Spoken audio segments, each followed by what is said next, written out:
All right, welcome back to Turnbull's Garage. So today going to be carrying on with Titan, my little Mitsubishi Minicab dump truck. So if you watched my last video, you saw I bought this thing, went over the features and showed you how I fixed the clutch. Well, I didn't show you.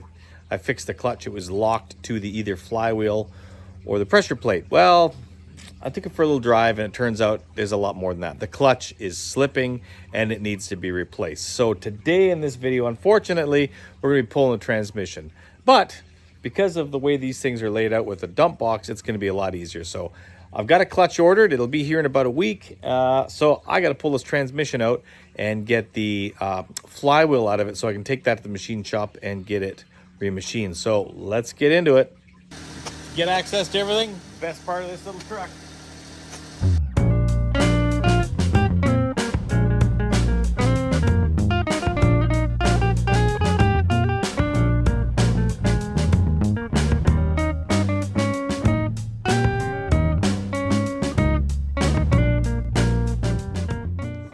Okay, so with the truck, the box up and the truck up on jack stands, first thing I'm going to do is take off the rear drive shaft, which is going to be super easy. However, with the angle and being we're pulling a transmission, you are going to get oil coming out of here. So first thing I'm going to do is drain the oil out of the transmission. All right, so the drain is right here at the back of the transfer case, which is a integral part of the whole transmission. You don't remove the transfer case, it's part of it. But right down here is a 24 millimeter bung. Just take that off and drain your oil.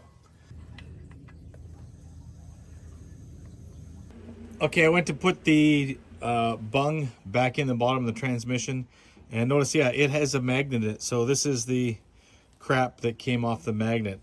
No issues whatsoever. That is just normal silver, a little bit of wear on there. Nothing to be worried about, but I'll just clean that off and put this back in. All right, I've gone ahead and marked the drive shaft to the flange with a paint stick. All right, I thought for sure these had thread locker on them, but they don't, which is good. You just gotta get on here. I had to use a universal to get these loose, but and then I'm gonna have to lift one wheel and rotate the drive shaft around to get to that bolt. But yeah, they come out not too bad once you crack them loose, but mine, very tight. And now I should be able to pull out the rear drive shaft. Oh, got a bit of oil. Damn it. There we go.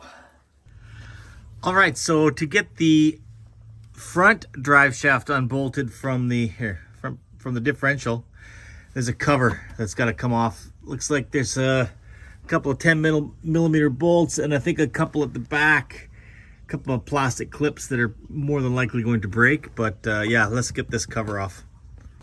All right, the under tray is out. It is held on with 4 bolts and 4 clips. However, I only had 3 of each.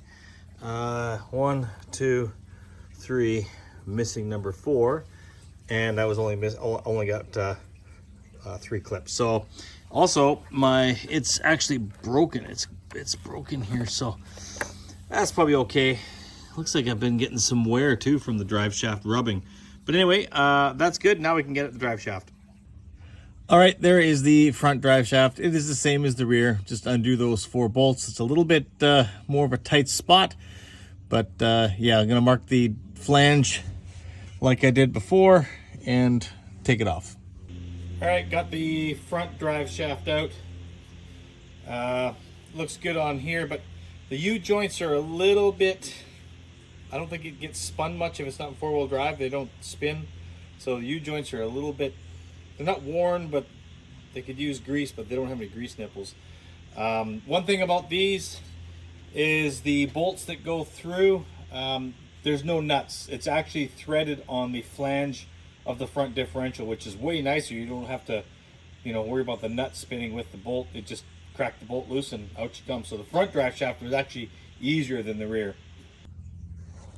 Okay, so next thing I did was remove the vacuum lines off the 4-wheel drive actuator, and I also unplugged some connectors. There's 3 connectors here on the side of the transmission. Next thing I'll do is start to undo the shifter cables. So you got to undo these clips, and on the shifters there is, I don't know if you can see it on here, there's a cotter pin to pull that cotter pin out, and then you can get, yeah, there it is right there.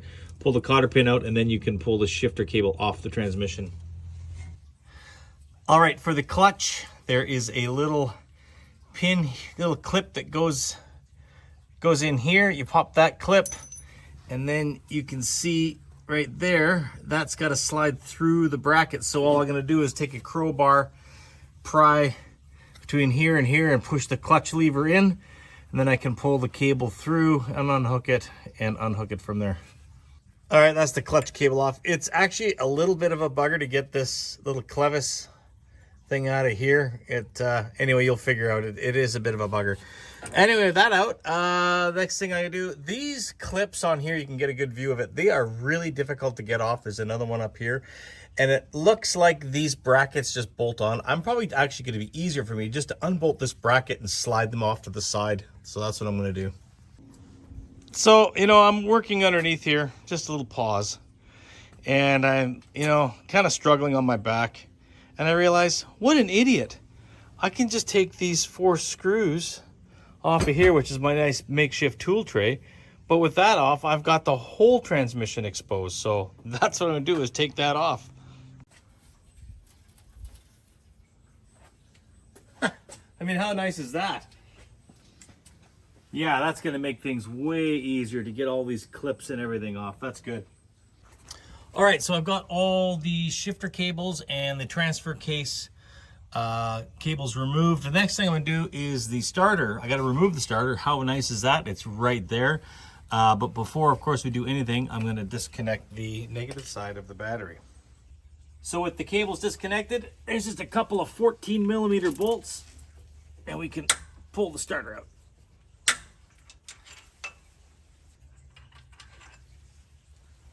Let's give this a little tap.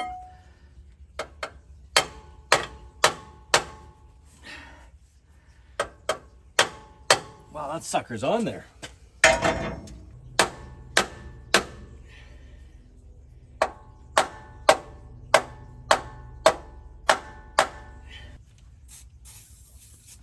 Looks like the aluminum has just corroded enough that it's just basically welded itself on. You gotta be really careful. I'm not hitting the starter, I'm hitting the flange of the starter, not the end of the starter motor, because that's aluminum, cast aluminum. Can break that pretty easy. So I'll let that soak for a bit, see if I can get that off. All right, so I have been soaking that and giving it a little bit of a tap right at the flange. I cannot get that starter to move, so I can leave it on and take the transmission out with it on. So I'm going to go ahead and remove all the bell housing bolts. And then the last thing that'll be holding it on is a bolt right here for the back mount. And then I can just slide this transmission out and drop it. I do believe everything, except for, it's an electronic speedometer. So yeah, no speedo cable. That is it. Just bell housing bolts. This bolt, transmission is out. All right, I've got all the bell housing bolts out. So you've got 2 for your starter, 2 other ones here. A small one down here actually just holds the dust shield. And then this bracket is held on. There's a bolt that goes through the bell housing, and that goes on as well. So kind of hard to explain, but anyway, that's all you need to remove the transmission. But there is one more thing, and that is a ground strap. Oh, you can see that? Yeah, right there. That ground strap's got to come off. So that's a 12mm right there. I'm going to pop that ground strap off. All right, I got to jump in. I'm editing this video right now that you're watching, and realized that the most important part of the video of me actually pulling the transmission off, I didn't have the camera rolling. So after I removed that ground strap, there was actually 2 body mounts at the back of the transmission. I pulled one out and had the other one just held on by a few threads. I went over top of the transmission and just reached over with both arms, lifted it up, pulled the bolt out, and then just slid the transmission back and dropped it onto the ground. I put a piece of wood down and it dropped onto there. But yeah, what a bonehead move. The most, like, the climax of any job doing a clutch is getting that transmission off, and I missed it. But anyway, back to it. Drag this out.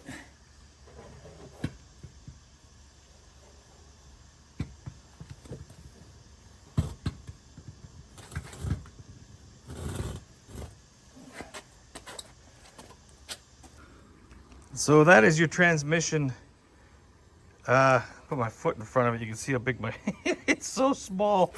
Oh my God. So the starter, of course, a little heavier with the starter, but now I can give that thing a good wrap and see if I can bang that. I'll spray some stuff on penetrating oil on that, get that starter out. But now, let's see the throw bearing. Yeah, it's not too bad. We're gonna get a new one of those anyway. But the interesting part is the clutch, and that's the next thing, is we're gonna pop that out. Right. I didn't bother filming getting these out. It's pretty self-explanatory.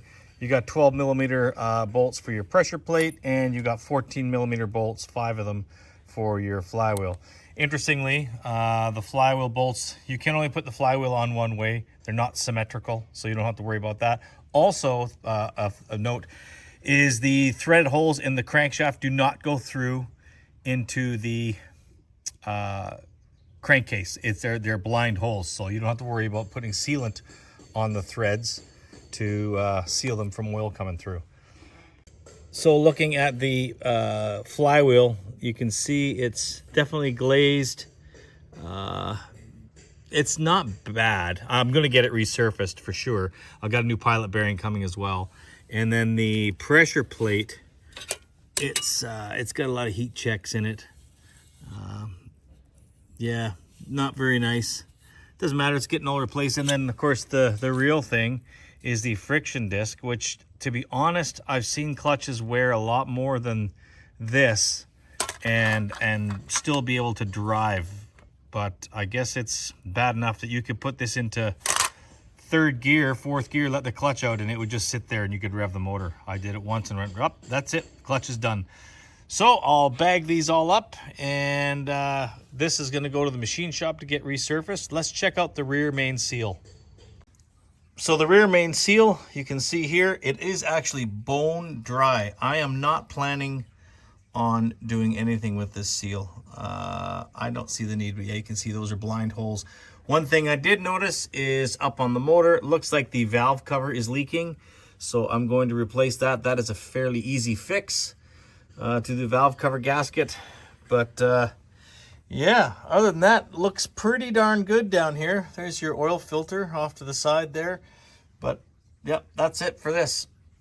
So there you go. This is going to be basically part 1 of 2 for the clutch replacement on your Mitsubishi Minicab. Now, if you've got a regular Mitsubishi Minicab without the box, it's going to be a lot more work, obviously, getting underneath there. I mean, with a box like this that exposes everything, it made it so easy. I mean, with me setting up the camera and doing a bunch of crap, and I really wasn't pushing myself, it took me about, I don't know, 2 hours maybe. But honestly, if I had a shop and it's nice and dry because it's outside and the ground's wet, and it's just, I'm kind of not happy with that. But anyway, you could do this probably in less than an hour. Easily, actually, less than an hour to get your clutch out of this thing. It's really not a difficult job. Getting it back in will be a little bit more of a challenge, but as transmissions always are. With my new shop, I'll hopefully have a transmission jack and I can do this just with a breeze, like a breeze. But anyway, that is pretty much going to do it for part 1 of 2 of the clutch replacement in your Mitsubishi Minicab. So stay tuned for the next video. It'll be a little while before my parts come in. I need some dry weather like this. I'm very fortunate today it stayed dry. But that's going to do it for this video. Thanks a lot for watching. Have yourself a great day.